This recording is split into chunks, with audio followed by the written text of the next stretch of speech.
அவர் மணிப்பூர்ல இப்ப அவருக்கு இருக்கக்கூடிய ஒரே கவலை என்னன்னா, மணிப்பூர் அமைதியா இருக்கணும்னு நினைக்கிறாரு. ஏன் அமைதியா இருக்கணும்னு நினைக்கிறாரு அப்படின்னு சொன்னா, ஏராளமான கனிம வளங்கள் மலைப்பகுதியில் இருக்கு. அதை தன்னுடைய நண்பர்களுக்கு கொடுப்பதை தவிர அவருக்கு வேற எந்த அவசரமும், மக்கள் சிரமப்படுறாங்களே, ஏன் உயிர் இழந்தாங்களே, 2 பெண்கள் நிர்வாணமாக அழைத்து செல்லப்பட்டதை பற்றி அவருக்கு கவலை கிடையாது. ஒரு புகழ்பெற்ற விளையாட்டு வீரர் அவருடைய தந்தை மரணத்துல அங்கே அடக்கம் பண்ண முடியாது, வேற இடத்துல பண்ணிட்டு போறதை பத்தி அவருக்கு கவலை கிடையாது. எல்லா எதிர்கட்சிகளும் கேள்வி கேட்டா அவர் பதில் சொல்றதுக்கு கவலைப்பட்டது கிடையாது.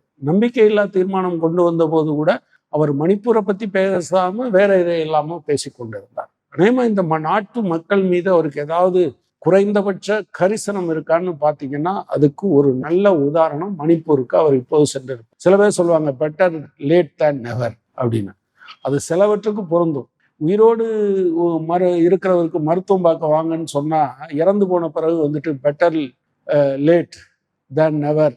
இவர் உயிரோடு இருக்கும்போது வரலைன்னா கூட இறந்து போன பிறகு வந்துட்டாருன்னு யாராவது கொஞ்சுவாங்களா என்ன? எனவே சில விஷயங்களை சில பேர் சொல்லும்போது அவங்களுக்கு ஆதரவான சில பத்திரிகையாளர்கள் இப்போவாது வந்தாரு, வராமலே இருந்திருந்தா எதிர்கட்சிகள் என்ன பேசுவாங்கன்னு எழுதுறாங்க.